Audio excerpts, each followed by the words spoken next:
Isaiah 46:9. Remember the former things of old, for I am Elohim, and there is none else.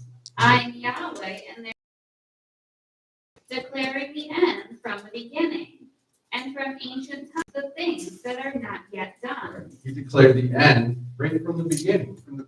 See over here, it says beginning, and over here it says ending. And he said he declared the end right from the beginning. Now that's amazing. I didn't know that. I thought there was no beginning and end. I mean, how can the universe that's so vast have a beginning and an end? I mean, I heard the Big Bang Theory. Didn't know if it was true or not. But it looks, that's how Yahweh designed it to be. That everything started as a singularity and exploded and expanded out. And astrophysicists are saying that the universe is expanding now, still this day, growing and moving out. And then you have dark energy, dark matter, and then all discernible matter. Not that Yahweh is dark, but in principle, it's a mystery. See, it's like the high and lofty one, and it has eternity. That's why that most holy place was dark up there. See, and then once a year, it was a mystery. Sometimes darkness is equated with evil, and it is, but Yahweh's purpose too can also just mean that things are a mystery. Go ahead. I'm going to start back up at 10. Declaring the end from the beginning, and from ancient times the things that are not yet done, saying, my counsel shall stand, and I will do all my pleasure. Right, and I'll do all my pleasure. See, this is Yahweh's purpose. This is his whole, from beginning to end, he's running the whole thing. And we're just along for the ride. Ephesians 2:5. Even when we were dead in sins, hath quickened us together with the Messiah. By grace we are saved. And then 8 is, for by grace are ye saved through faith. Because what's the opposite of grace? Works. Not read it. Be saved through faith, and that not of yourselves. It is the gift of God. Right. Does it say by grace are you saved, not of works? Is that a different spot? A different way. Through faith. There might be another spot.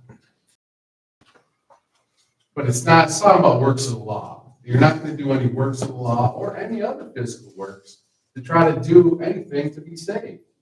Because grace, we know, as we come to find out, we've all heard the term amazing grace, but it's an unmerited favor or gift, and it's referring to eternal life. That eternal life is an amazing gift of grace, and we didn't do anything to work on it. And something else, like the Apostle Paul, who had that vision, used a very interesting term to describe himself. Who knows what that is? Ding, ding, ding. Very good. He called himself a prisoner. Yep. Very good. And the prison corrections. Some of you may know, a lot of times I have a uniform on because I have to work right after class. So it just makes my life a lot easier, to go to work because I work in another county to get classes. See, and one thing about prisoners is, while they have thoughts and ideas and they have their own will, they don't have any really will of, like, they can't do what they want to do. They are held captive against their will. And Paul used prisoner actually in a positive sense, because if anyone was going to know anything about Yahshua the Messiah, it would have been Paul. He was right there at ground zero, the crux of it. And before that, nobody knew anything. So, and Paul didn't have a choice in it. Paul was knocked down. He didn't say, well, I got to think on this Yahweh thing. He said, Paul, why are you persecuting me? And he let Paul in. And after some Yahshua, Paul was at Stephen's stoning, see? So, we're going to say prisoner and no choice. And this is more like as far as eternal life goes. I'm not talking about like if you like Toyota or Honda, blue socks or green socks, We have choices we make every day, But as far as being called to this gospel, see. Now, there's so much more to this. Let me just quick get into the wrap this up. Remember I said about the kids, let's go to Romans. I'll try to put a fine point on this. Romans 9, I think. Romans 9 and 11. Romans 9 and 11. For the children being not yet born, neither having done any good or evil. Right, so the children, now what children? This is Jacob and Esau, right. So he's talking about Jacob and Esau. And we know Esau did what? Sold his birthright. Right, that was talked about last night in class. And it says the elder shall serve. He was the elder. Now his purpose, the second born gets the inheritance. See? So these children, they're in the womb. They haven't done any, it says they haven't done any good or evil. Read. That the purpose of Yahweh, according to election, might stand, not of works, but of him that calleth. Not of works, because it's by grace. See? But of him that calleth. Read. It was said unto her, the elder shall serve the younger, as it is written, but Esau have I hated. Right. And then skip about the potter and the clay, and then I'm out of time. Can't really work predestination in that kind of small amount of time, but 21. 21. And this is Yahweh's purpose. He's the potter. We're the clay. And it's a harsh purpose sometimes, and sometimes it doesn't seem quote unquote fair because we're called out of the world. And people have survivor's guilt out there. People, one person lives in a plane crash and the other person, everyone else dies. It messes people up, And I recognize that here where people realize that they won the lottery and they're saved and you've been called out of the world to this glorious gospel, which is a beautiful thing. And nothing we did, just grace, and people feel like they're not worthy. I've heard that over the years. Hey, yeah, picture, you're worthy. He started a good work in you. He's going to finish it. Go ahead and read. Romans 9 and 21. Hath not the potter power over the clay of the same lump to make one vessel unto honor and another unto dishonor? What if Yahweh, willing to show and to make his power known, endured with much long suffering the vessels of wrath fitted to destruction, and that he might make known the riches of his glory on the vessels of mercy, which he had afore prepared unto glory. Which he had afore prepared, that's back in that cloud. And then he just calls it forth when it's time. Just like Paul called himself a prisoner.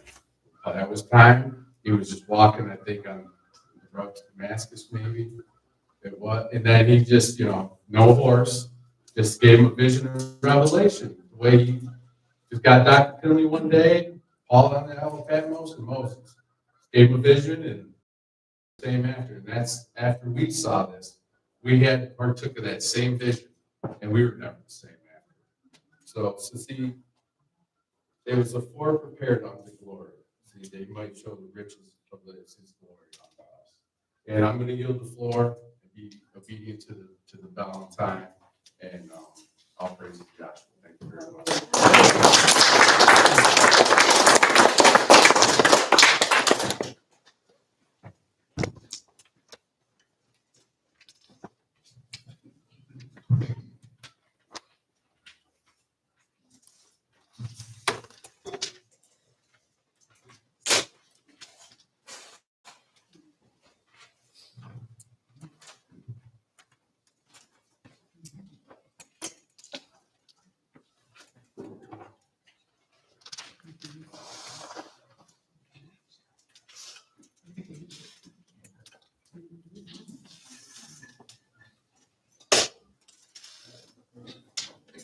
Our next speaker this evening will be Dr.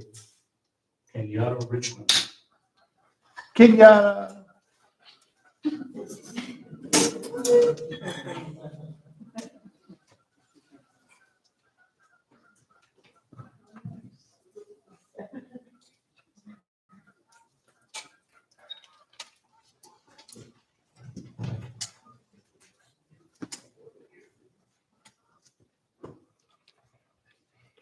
What a surprise.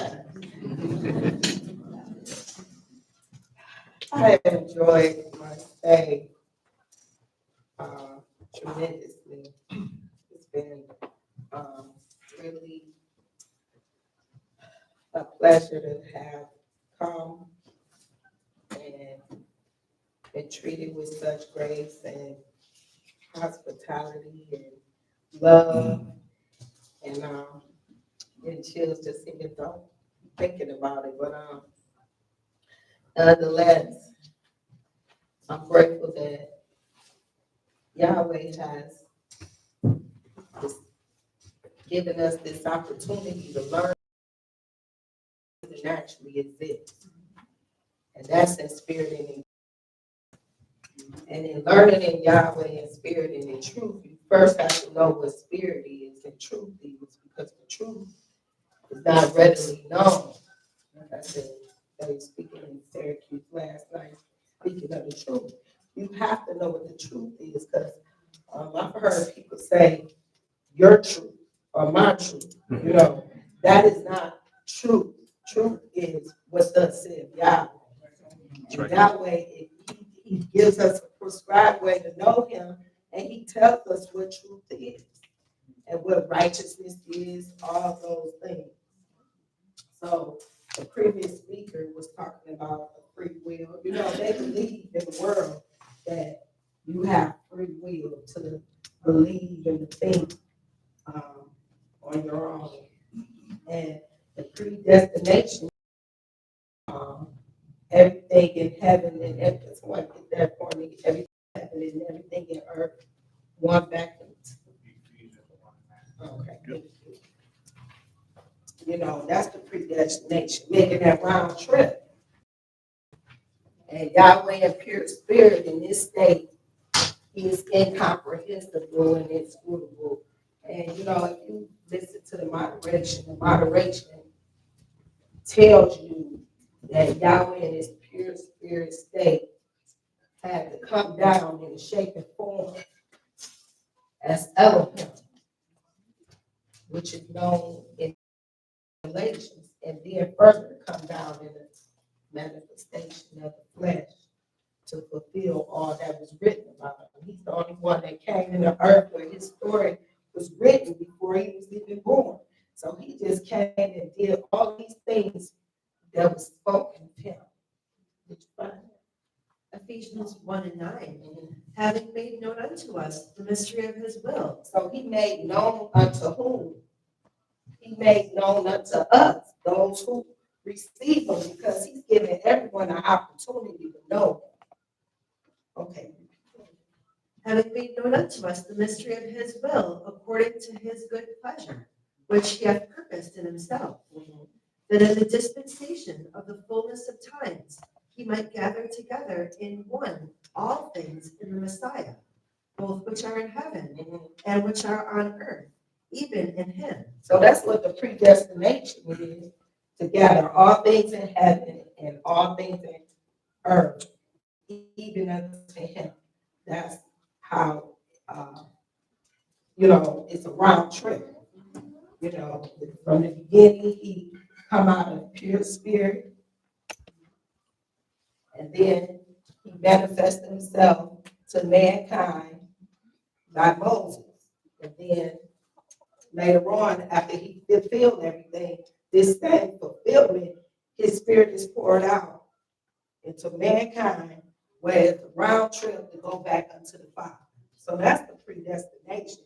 This predestination they talking about, or this free will, they believe that they have a right to believe what they want. You know, I heard it said the other night, I think it was Dr. Trippson, he said, you need some helping to believe Yahshua. But you also need to help to deny him too. Because after you get all this proof, how can you possibly deny Yahweh when it's proof after proof after? You need some help with that. You know what I'm saying? You cannot just deny Yahweh on your own, especially after you've been getting proof. You can show somebody the breath of life. You don't even need to use your tongue, your lips, or anything to breathe his name. And they can still say, oh, I believe in Jesus, but they, Yahweh's going to get his glory. So you need help with knowing Yahweh as he really is and actually is it. So also give me where it say what the works is. The works is to believe. You have to know what these things are. These things are knowledge, and give me knowledge and understanding shall be stability in that time. I'm sorry, I don't know what these things are, but I know they in there. So the works, what is the works? Because they'll tell you the works is to give 10% of your gross earnings, not 10% of after tax. You know what I'm saying? They want to take your money, how you supposed to live. The people taking care of the preacher, and they ain't even able to take care of themselves. But your gross income, that's a lot. I believe you're looking for John 6:29. Yahshua answered and said unto them, This is the work of Elohim, that ye believe on him whom he hath sent. All right, so that is the work. He set this up where we don't have to guess about it. It was given to us what it is. The works is to believe. Believe in what? Him who was sent. So that's what is salvation unto you. If you believe in Yahshua, the Messiah, who was sent. Now, people have their own beliefs. They believe in everything. They believe in everything. You know what I'm saying? He killed these. Down here in Egypt, he had those plagues. They believe in frogs. They believe in the sky god, the sun god, the water god, the fertility god. They had all these gods they believed in, and he destroyed them. Believe in, even when they came up out of here, they built this golden calf because they need something to see to believe in. You can't see spirit, so that's Yahweh, something that you can't see. How is that possible? That brought us up out of Egypt. We need to see something. We need something to worship, and it's still like that to this day because people still worship their demons. People still worship people, cars, money, everything is worship. So what the works is to believe. Believe what? Believe who was sent. So it's a lot that go with that. You have to be able to not only believe what he said, you have to know wisdom. Isaiah 33:6. And wisdom and knowledge shall be the stability of thy times, and strength of salvation. The fear of Yahweh is his treasure. Right. So, and they've also said that fear of Yahweh is the beginning of knowledge. Once you learn it, now you can become a son or a brother, and you're no longer like afraid of Yahweh in that way. It's always we always afraid of Yahweh because he can consume fire. Yep. But not in the way because if you're a son, then he reveals to you who he is. It's a time when you're a kid that you are afraid of your dad and your parents because of the chastisement. But over time, you learn how to be obedient and not get in trouble. So now you love your parents. You know what I'm saying? There's no reason to be afraid of them anymore. Now I'm like, I know what to do to stay out of trouble. So that's what it's all about, being obedient to the Father. Because he has rules and he has a set way he chooses to be worshipped, and also obedience is better than sacrifice. And I'm just throwing things, like I said, it's a real surprise, but nevertheless, and Also, can you where it say beginning at Moses? I'm gonna touch on that. I know they said the priest was the program.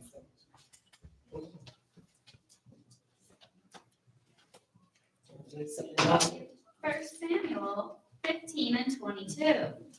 And Samuel said, hath Yahweh as great delight in burnt offerings and sacrifices as in obeying the voice of Yahweh? Behold, to obey is better than sacrifice. Right. So he never wanted these sacrifices as a offering. He wants us to offer ourselves. He wants us to be obedient to every word, not just I'm gonna obey this and then I won't hear. It's obedience is better than sacrifice, meaning if I obey, I don't have to make a sacrifice. That's what that means. So and give me at the beginning of Moses, and then I'm gonna just run a principle and see where it began at how they were able to come out of. I like the part where he said the prisoner. I wrote it down as a note. The prisoner is not. He don't have a choice. In the statement of Paul being a prisoner of Yahweh, that's a good thing. There's nothing wrong with being a prisoner of Yahweh, because guess what? It comes with the light of understanding. It comes with being fed. It comes when those times get hard, like May was talking about last night. You got an intercessor. So all these are part of being the prisoner. When you're not a prisoner and you just eat, see, Yahweh ain't gonna make you do nothing. You know, that's the free will they talk about. You want to know him, that's how he lets you know him. You gotta want to know him first. If you don't want to know him, he's not gonna make you know him. He lets you run off and hang yourself, for the lack of better words. You know, but they don't have a choice. The prisoner that we are the prisoner of Yahweh to be able to, the choice to learn all we can while we can and get all, stand in the holy place where all these things, some bread, an intercessor, and some light of understanding. So if you could get me down here in Egypt is where Egypt is a synonymous to a lack of understanding or darkness or ignorance. And I heard them saying all times it's not evil, it could just be ignorance as well. So how you're able to come out of ignorance or the devil being cast out, that's an evil or the darkness, or just understanding is to come out of Egypt, same thing. So to come out of Egypt is the prescribed way. It has to be by the lamb, but it's not from a physical anymore. After this death, burial, resurrection, now we have an opportunity to have that spirit in us. And that's what so can we start at, we don't have to start at Moses. Well, that would be a point. Where Moses was born, and just go to the part where she took the babe out to in the waters, the rivers break. We all know, I don't have nothing to do to say, you know, and the rivers break, because what the gospel is, I know I'll be wearing scripture readers out because I don't have the scriptures myself. But what the gospel is the death, burial, resurrection, and gospel of the Messiah. And death, burial, resurrection is the same as blood, water, spirit. It depends on the principle. Because when you have this play here, this is one of my favorite charts, and it's an ascending and a descending chart. This first transgression play is a descending play. It comes down. And then when you get to Noah, it comes back up. But some of them go up and down, like the tabernacle. It goes up when the priest is officiating on the Day of Atonement. That's the only time he can go up in this most holy place. but then he comes back down. So this one is up and down, or ascending and descending. So that's what all these charts is about. Court roundabout, holy place, and the most holy place, which is this pattern here. Nothing escapes the pattern, as the moderator told you. You have the most holy place, and the court roundabout. And these three are one. We got a head cavity, chest cavity, and then an abdominal region.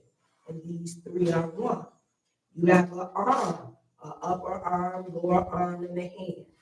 One arm, a thigh, a leg, and a foot. One leg, or calf, and a foot. One leg, you get the point. Even down to the fingers. Yahweh didn't leave nothing out. You look at your finger, you got three parts to the finger, one finger. So here down in Egypt, how they come out of Egypt is by the land. All right, so Moses was born, and he was born during what? A death decree. That's your death. So his mom put him in the flags by the river spring. That's his burial. He's buried in the ark, just like they were in the ark here with Noah. And then what? His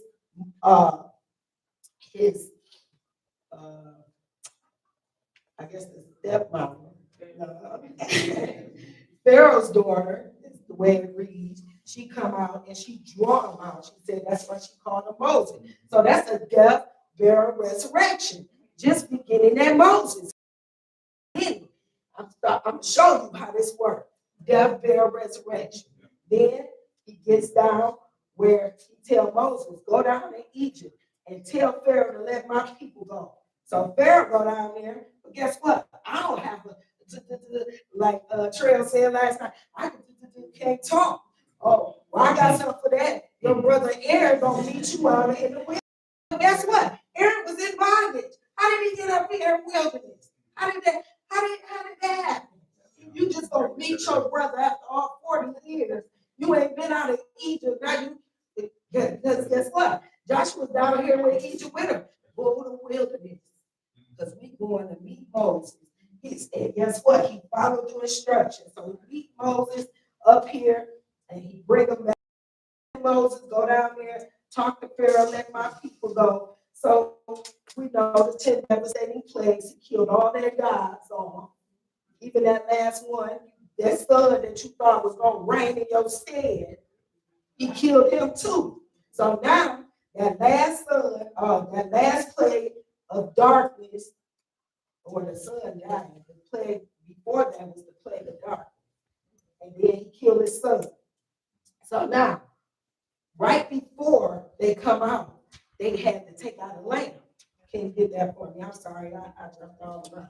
But they take out a lamb, because this lamb is what's going to bring them out. They ain't coming out by no swords, no guns, no fight.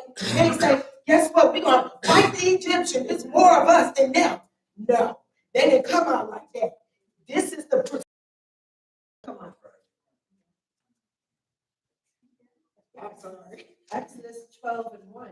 And Yahweh spake unto Moses and Aaron in the land of Egypt, saying, this month shall be the beginning of months. It shall be the first month of the year to you. Now, what month is that? April. We know that because we have been around here long enough to be shown. You go back to April, you check out what April is. That's April of our month. Okay, continue. Verse 3. Speak ye unto all the congregation of Israel, and say, in the 10th day of this month, they shall take to them every man a lamb, according to the house of their fathers, a lamb for an house. So they're coming out April 10th. They're taking out this lamb so they can fatten up this lamb, to get them prepared to be sacrificed. Go ahead. Verse 4. And if the household be too little for the lamb, let him and his neighbor next unto his house take it according to the number of souls. Every man to his eating shall make your count for the lamb. So none of this lamb was going to be left. They had to eat it all. And if it was some left, we're going to give it to somebody else who hungry. We're going to keep passing that lamb on until it's all consumed. Your lamb shall be without blemish. A male of the first year. You shall take it out from the sheep or from the goats. That lamb from the first year with no blemish. He didn't have a blemish, meaning Yahshua the Messiah. That's who it's pointing up to. They didn't know that's what they were doing this for, so later on they can show us that they was pointing up to Yahshua the Messiah. Right. Verse 6. And ye shall keep it up until the 14th day of the same month. And the whole assembly of the congregation of Israel shall kill it between the evenings. Same thing. The whole assembly of the congregation is the one who killed Yahshua. It wasn't the Romans.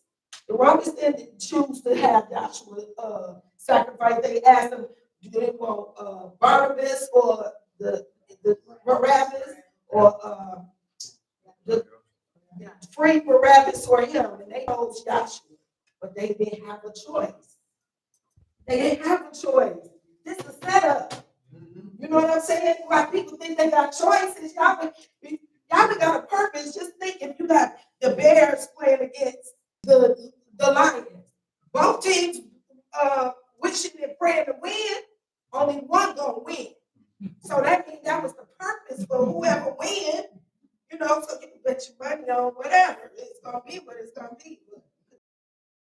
And they shall take of the blood and strike it on the two side posts and the upper doorpost of the houses. This is a bigger picture here.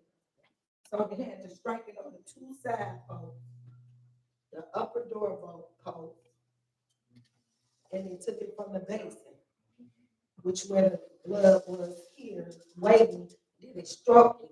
Because if they had struck it, like the movie Cecil and the Mills have on the outside, where he just painted it so pretty on the outside of the door. If they hadn't done that way, you think them Egyptians would have went out there and started painting on their door? No, this was done on the inside of the house. Just like our blood is on the inside of us. I'm gonna strike it on the two side posts and the upper doorposts of the houses, wherein they shall eat it. And they shall eat the flesh in that night, roast with fire, and unleavened bread, and with bitter herbs they shall eat it. Eat not of it raw, nor sodden at all with water, but roast with fire, his head with his legs, and with the purtenance thereof. Yes, so we were talking about this altar having the sacrifices, the altar of sin sacrifice, or it's just an altar of sacrifice. But later on, he established that altar of sacrifice because there's other sacrifices that was on this altar, not just sin. But a lot of times when we read Dr. Kelly's transcript, you know, we weren't there. I don't think even old enough here was there to even know when he was talking to them. So I was always taught, you know, be able to preach what you can prove rather than what you read. Because a lot of times we read things, and don't mean it ain't true. Now, don't get me wrong, I'm not saying it ain't true. It's just how you gonna prove it to somebody else. So that's the point. The altar of sacrifice is what you read. Okay. Continue. Verse 10, and ye shall let nothing of it remain until the morning, and that which remaineth of it until the morning ye shall burn with fire. So everything had to be consumed either in them or either be consumed with fire. And thus shall ye eat it, with your loins girded, your shoes on your feet, and your staff in your hand. So that means they had to be ready. Ready. And I always wonder what that staff was for. The girdles on, the shoes on, and the staff. And when I did a little more research, it was for whatever they had to deal with out here in the wilderness. The staff wasn't for the Egyptians for sure, not to fight. But so that's the death of the lamb. Now let's get up here to the Red Sea. This is the burial. When it gets to the Red Sea, that is where, so it's either gonna be some blood, then it's gonna be some water, and then there'll be the spirit. You should be able to see that everywhere. That's how he established. Do you want me to continue in 12 or find the Go to the Red. Yeah. So they get. He told them they're gonna go 3-day journey to and through the Red Sea. So that's why they had to eat. They had to get full because they weren't going to be able to eat anymore until they get up here. So they had to, they was full, every man full, and they had unleavened bread and the kneading troughs. Somebody said the other night how he had to carry his own. I think that was Lion. Friday. No, I don't know who Okay. it was.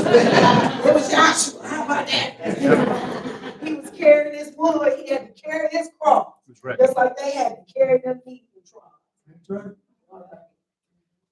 We have Exodus 14 and 28. And the waters returned and covered the chariots and the Oh, horsemen. no. Go back a little bit for me.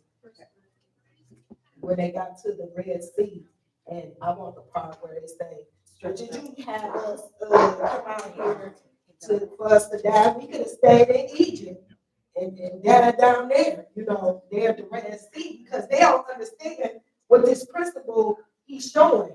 Because Moses did not row this Red Sea back, contrary to what they say in the word. And the rod didn't either. It was that angel. And they don't say that led them. I always say led them, but they say follow them. The only reason that cloud was following them is to be a fire. But to be a cloud to blind the Egyptians to keep them apart during the night. I know I'm chopping the story up, but the death was the lamb. They sacrificed down in Egypt. They get to this Red Sea, which is the burial. And she was going to the burial with, but I want to talk about with the salvation. He said, what? Stand still. What? Stand still. Stand still. And that's it, yeah.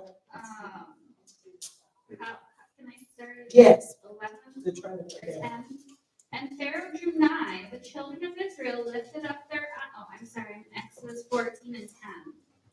The children of Israel lifted up their eyes, and behold, the Egyptians marched after them, and they were sore afraid. And the children of Israel cried out unto Yahweh. And they said unto Moses, because there were no graves in Egypt, hast thou taken us away to die in the wilderness? No faith. Where? Oh, ye a little faith. You know what I'm saying? Did you bring us out here to die in Egypt? But remember, they just got introduced to Yahweh. The the signs that Moses went down there with. That was their first introduction. They don't know what's going on. All they know is we was told after 400 years that we was going to come up out of Egypt. It's time. And who? Yahweh, the father of Abraham and Isaac, so they had this, so they like, oh, we should just stay in Egypt because we get ready to die. Wherefore hast thou dealt thus with us, to carry us forth out of Egypt? Is not this the word that we did tell thee in Egypt, saying, let us alone, that we may serve the Egyptians? For it had been better for us to serve the Egyptians than that we should die in the wilderness. So, oh, ye a little faith, they'd rather be a servant or a slave or a prisoner to the Egyptians than to see the salvation. Because they know what salvation is, just like Eve didn't know what death was. She didn't know what death was when he gave her the option. He told her, do not protect the tree, the knowledge of good and evil. He heard it inside. When she heard it inside the house. She didn't know what that death was to even make the choice. So they didn't know that it was a better option. They just heard about this promised land. They don't know anything about it. Continue, I'm sorry. And Moses said unto the people, fear ye not, stand still, and see the salvation of Yahweh. Stand still, and that's the most important part. I have to always remember that standing still is how you get salvation. It's not up for you to do anything. Nothing. It's nothing for us to do. The work is the what? I don't think believing is a physical manifestation. It's nothing you can do to believe that requires anything physical to do. Yes, we have to learn this. Yes, we got to do our research.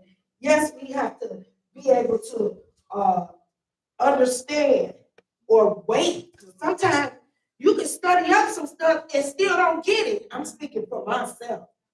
And I still have to stand still. And I might come to class and somebody reveal it. Yeah. It ain't because I sat there and read up on it, you know. Stand still and see the salvation of Yahweh. Go to the part where they, Pharaoh and them. I know I be frustrated reading. I'm so sorry. Do you want the actual where the water come over the? Because they did not have permission. They did not have permission to cross this Red Sea. Pharaoh, that he did not part this Red Sea for Pharaoh.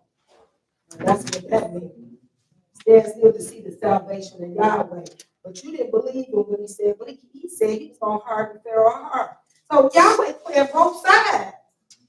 You know, he said, you know what? Tell him to let my people go. You know what? You ain't going to let them go.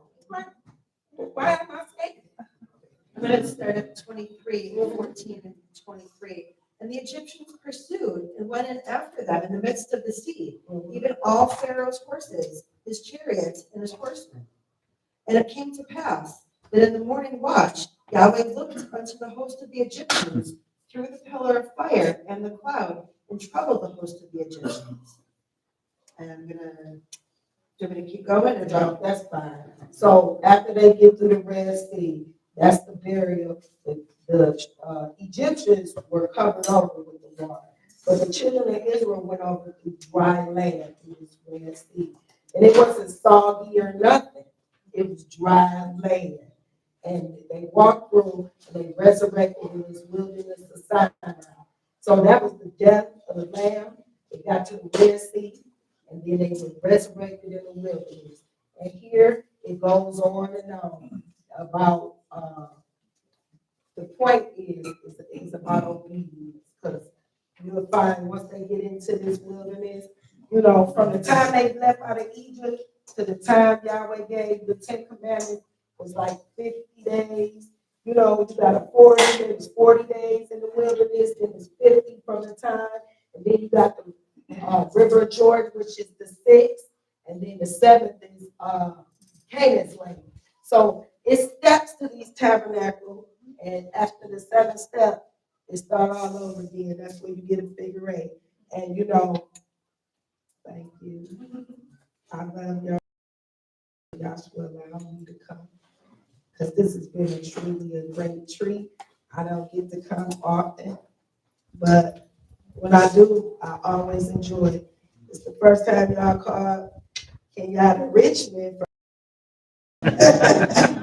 And I would like to thank everyone for being in attendance with me. And I love you guys, and hallelujah.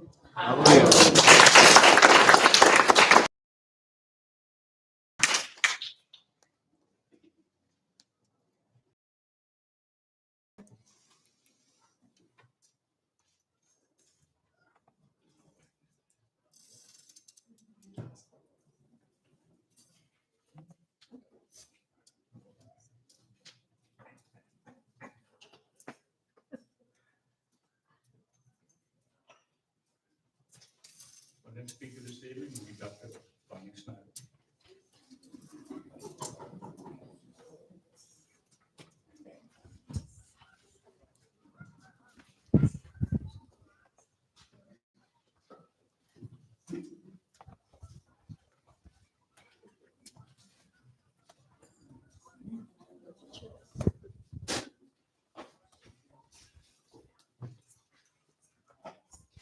Greetings.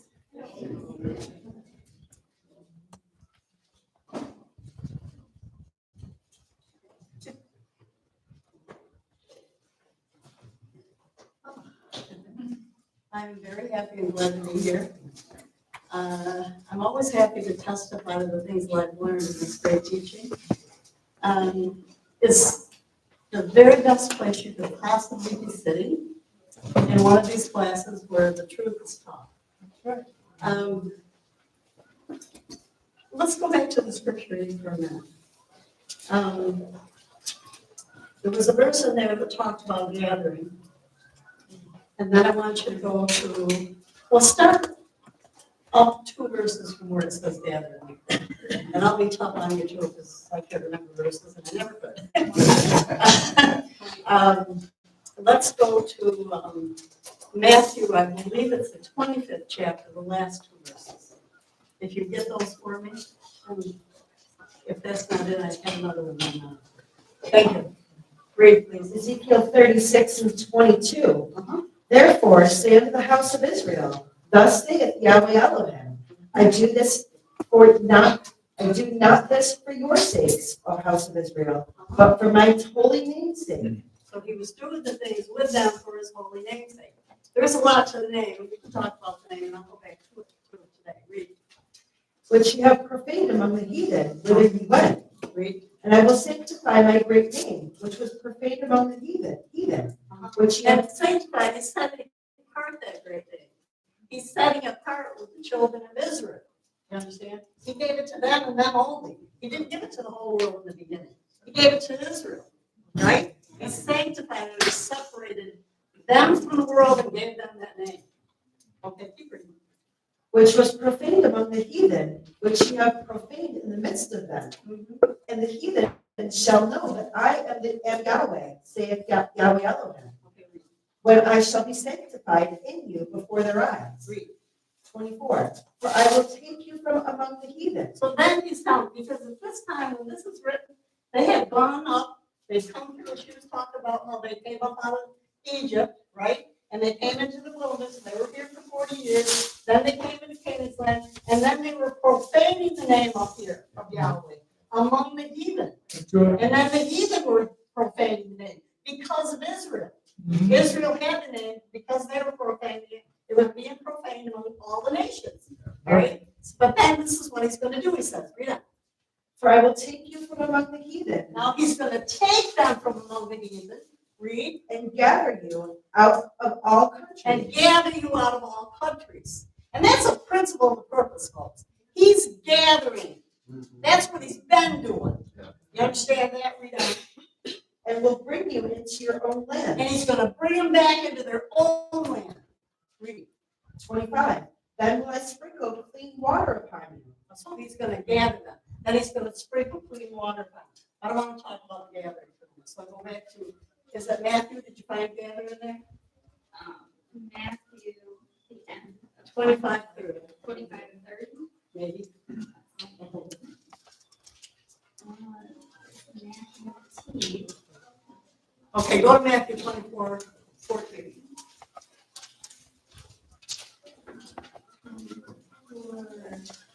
14.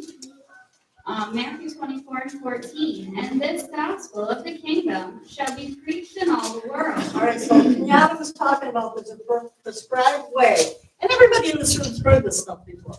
You're going to hear it again, because that's all I really know. All right, so this is what he's saying here. And this gospel of the kingdom shall be preached in all the world for a witness. Isn't that right? Read on. For a witness unto all nations. Uh-huh. And then shall the end come. And then shall the end come. So you have, and there's 3 things in your book that talks about the end. This is one of them. Then shall the end come, once that gospel's preached. Keep reading, read this next verse. When ye therefore shall see the abomination of desolation, Uh-huh. spoken of by Daniel the prophet, Uh-huh. stand You didn't know anything about the desolation. You didn't know anything about any of this stuff till you came to the school. And then you just sit here when somebody talks about it. But look at, these are the things that need to be taught in this school. We need to understand these things, the way Yahweh set it up. And this is one of the things that he said about the end coming, that the gospel was going to be preached before the end of this thing comes. And listen, we're right down to the end. If you remind me, I'm going to tell you something I saw the other day about you. All right, so anyway, you probably can hear me well. So anyway, you have this, that's going to be preached until the end, isn't that right?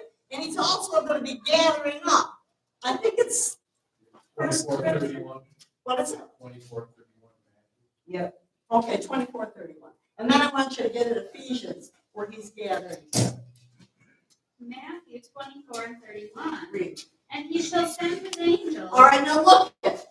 This God made ask him right here when he's still walking around with him. What's the end of the world going to be like? What's this thing going to be like? This is from Joshua. He's the one telling him what it's going to be like. Isn't that right? So this is what he's telling him. Read.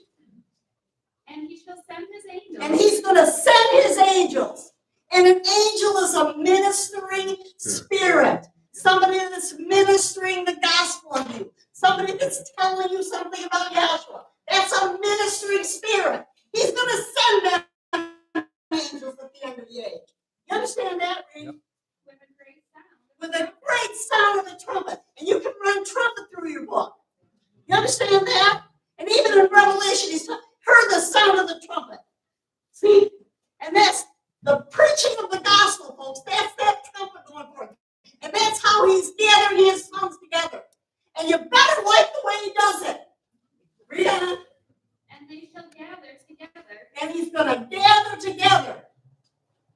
Read. His elect from the four winds. Like his elect from the four winds, he's gathering together. Ephesians, please. Ephesians 1:9. Having made known unto us the mystery of his will. And which he already talked about, or he did, somebody. And making known unto us the mystery of his will. When he was talking right there, he was talking right at the beginning of this self-same age with them right now, and he was talking about the apostles, having made known unto them. Isn't that right? But then after you come in here at the end of this age, and you hear Dr. Kinley's teaching, this is the teaching that came from a vision of Revelation, right from Yahweh, folks. And you hear what he's got to say. And then you too, also, at the end of this thing, through the ministry of Dr. Kinley, you understand these things. The mysteries are opened up. You understand that? We've been given great mysteries down here. Did you know what the name was, Paul, before you came to this class? You didn't even know the name. And you're breathing up, walking up and down that name every single day of your life and breathing his name. You understand that? And the birds are flying his name, and the trees got a laugh. And you didn't even know it. You were blind. Right. See? With ignorance, just not knowing anything about it. See? But keep reading. Having made known unto us the mystery of his will. Having made known unto us the mystery of his will. And it's his pleasure to do his will. He has pleasure in his son. Pleasure. Will somebody open one of these for me? Thank you. Keep reading. According to his good pleasure. According to his good pleasure. Made known the mystery of his will. According to his good pleasure. Read on.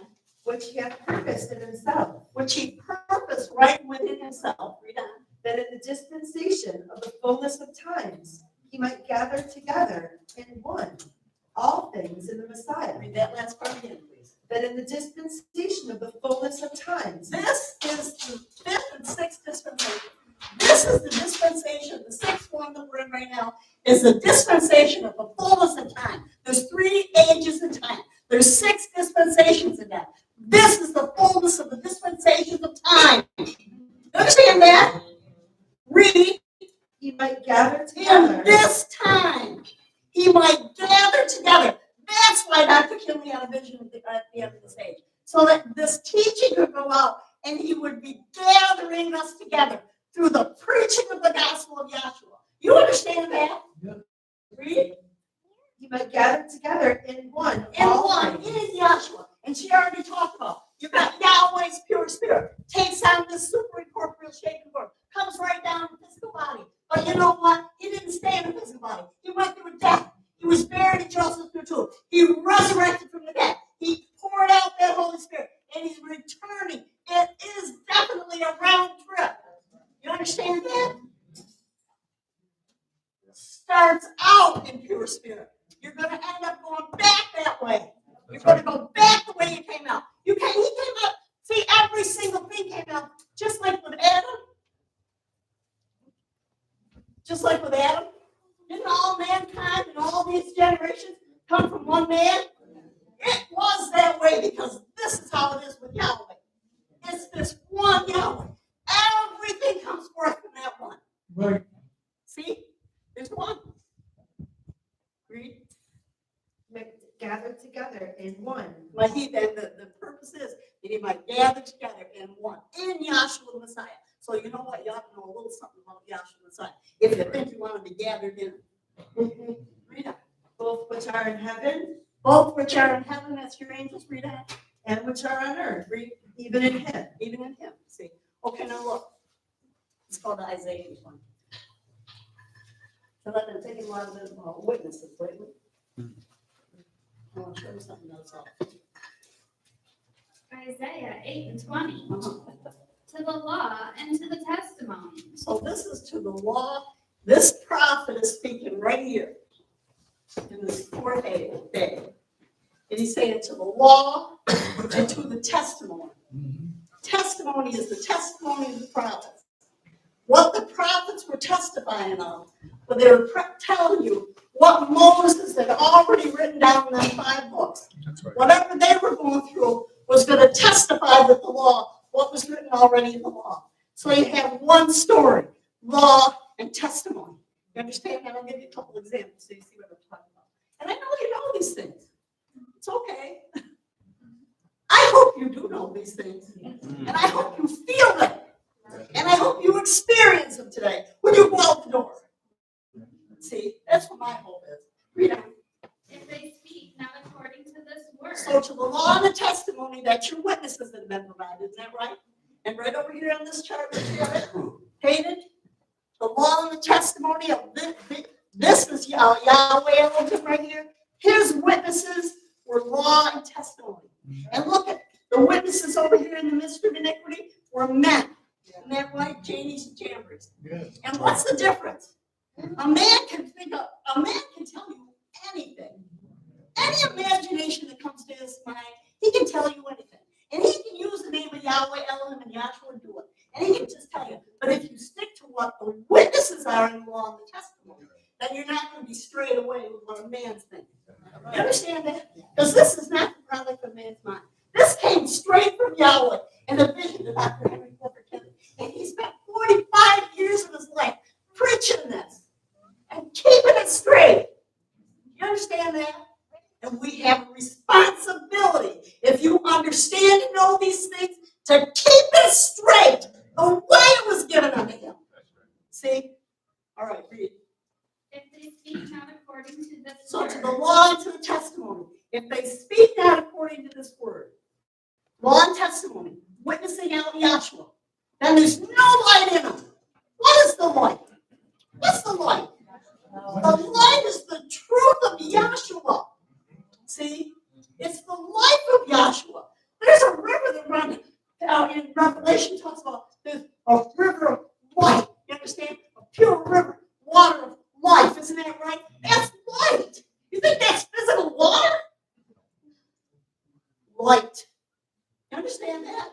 And he said himself, when he was walking around, I'm the light of the world.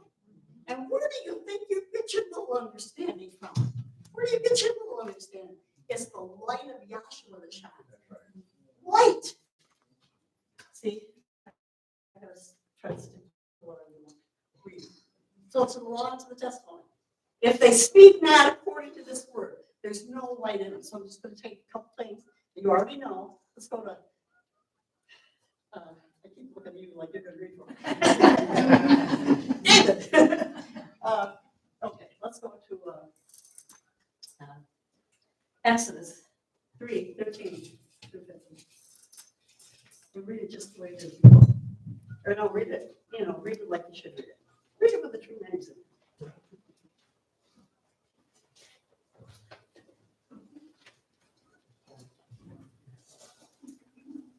Exodus 3:13. And Moses said unto Yahweh, Yahweh Elohim, And Moses says in that. Now, this was the first time Yahweh Elohim appeared on Moses. And he said unto Moses, read. Behold, when I come unto the children of Israel, Uh-huh. and they shall say unto me, So Moses is speaking to Yahweh Elohim. When I come unto the children of Israel, read. And she'll say unto them, read.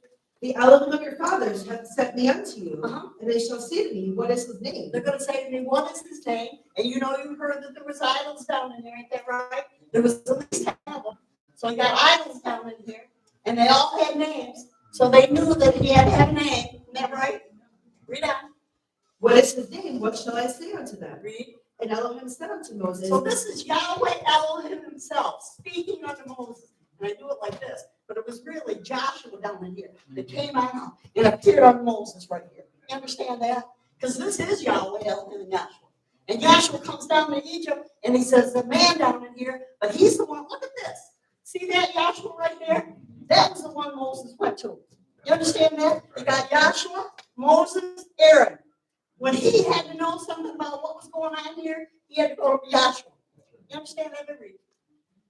and Elohim said unto Moses, Aya, Asher, Aya. Read. And he said, Thus shalt thou say unto the children of Israel. Now listen, this is what you're going to say to the children of Israel. This is Yahweh Elohim talking. I don't care what the world says about the name. You understand that? And this is what Yahweh thinks about it. Read. I will be, hath sent me unto you. Read. And Elohim said moreover unto Moses, Thus shalt thou say unto the children of Israel. Thus shalt thou say unto the children of Israel. When you go down there to deliver the children of Israel out of bondage, because this takes our picture. This is where we were in the world. Before we came to this class, we were in death, we were in darkness, we were a prisoner to Pharaoh. You understand that? Death, darkness. Didn't know anything about our Creator. Isn't that right? And somebody came down and said something to us. Would you like to come to the class and find out something about the name of Yahweh? Understand? Sometimes you're like, well, and sometimes I just read that in a newspaper. It just like blew me in every time I looked at it. All right, but I tell that, I don't have time to tell that story.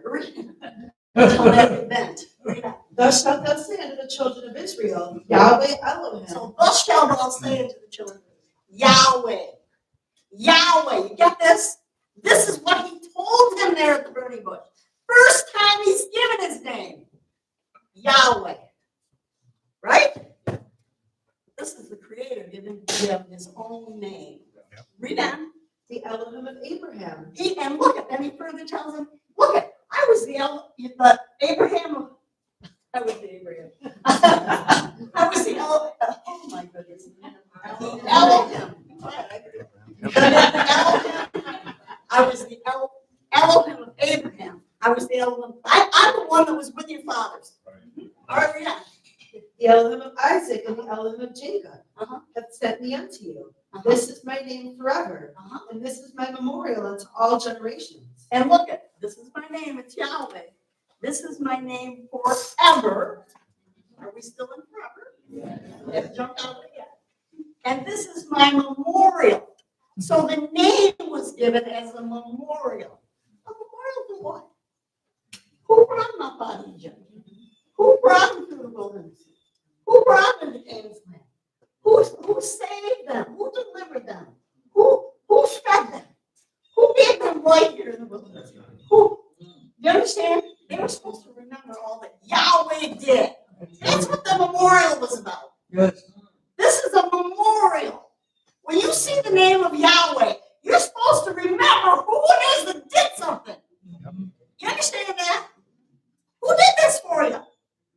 Who gave you these things? That's why it isn't about any man in this school. You glorify Yahweh and Yahweh Elohim and Yahshua, who's done the things. See? He's done things.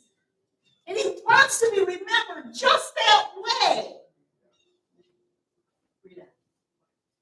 I think we're done in Exodus. Okay, read it again. This is my name forever. This is my name forever. Read. And this is my memorial. And it's my memorial. You're going to remember me when you see this name. See? Read. Unto all generations. Unto all generations. All right, go to the. Oh, and you know what? I want Psalms 102 and 12. Psalms 102 and 12. Uh-huh. But thou, O Yahweh, Now, this is David. He's writing, see, Moses is writing first, David's writing a while after that, isn't that right? But he's going to repeat what Moses said. He's going to verify or testify to what was written in the law. You understand that? You understand that Exodus 3 and 13 is the law? It was written in the law, the first 5 books. right? So you're gonna have a prophet come in and testify to what was written in the law. So that when you see that, you have a twofold witness. Read what the witness says. But thou, O Yahweh, shalt endure forever. But now, O Yahweh, shall endure forever. Did his name endure forever? Read on. And thy remembrance unto all generations. And your remembrance unto all generations. So David's just picking up what was already written in the law. And they weren't born around the same time. You understand that? But they were seeing the self-same thing, because it always came right straight from Yahweh. And that was written down in the book. What came from Yahweh? Is that a good enough reason to use the law and testimony? It came from Yahweh. It came from Yahweh. A little secret, I'll let you know. And it is a secret if you don't know it. You don't, you know, if you haven't taken it to heart yet, it might be a secret for you. Take it to heart, the things Yahweh set up. And do your good. We ain't going to be in this place forever. I'm not talking about this place right here. We're not going to be in this world forever. And some of this day is coming soon. You understand? But see, this end of this thing is coming. He's going to make an end of it. See? As soon as that gospel preached in all the world. And I'll tell you, these schools, we'll try. These Zoom classes have made it quite possible for people to hear it all over the world. That's right. And by the way, when Dr. Kinley talked about those 3 ecclesiastical peace missions, he said it was preached in the whole world. So we're not worried about getting preached. He already said it before. All right, go ahead and, okay, that's what I mean. So you got that name in there, right? So let's go ahead and go over and get Ephesians 2 and 9. And also Acts 4 and 12. 7 and 10. Because see, this law and prophets, it's no good just law and prophets. You got to see what it's for, right? The law and prophets, the light coming through, but it's putting the light on Yahshua the Messiah. It's showing you that he's the one they were supposed to be looking for. It's about Yahshua. Isn't that right? Okay. I think that's 8. No. Oh, Ephesians? Yeah. No, go to first. Acts 4 and 10. Thank you. Be it known unto you all. Okay, now be it known unto you all, right here at the beginning of the celebration room right now, he's saying something to them. Isn't that right? Yep. Read, be it known unto you all. And you know, you can do this with every single thing they say. It is up to date, the things that Yahweh teaches. You know what a witness to it is? You pick up the textbook and you read it, it's up to date. If you pick up even a bird book, which you can dig in a bird book, you pick up a bird book it's outdated in 2 months or 4 months or a year. You understand? But the things from Yahweh never go out of, they're up to date. And how about a transcript? You read them things, they're right up to date. Isn't that right? It's not like that with anything else you ever read. This is different down here. And we should treat it like it's different. This isn't your everyday happening. Oh, I guess I'll go down and go to class today. No, come down here. Be here. Learn all you can. That's Would you right. please? See, and be here in your heart and mind. Be it known unto you all. Be it known. So that's what he's admonishing them. Be it known unto you all. Up and down, be it known. And that's how I feel when I'm on people. Would you please listen to this? Would you know? Be it known unto you all. This is something great. Yep. Read. And to all the people of And to Israel. all the people in spiritual Israel. It's a big body, folks. Read. That by the name of Yahshua. That by the name of Yahshua. And Yahshua means Yahweh is salvation.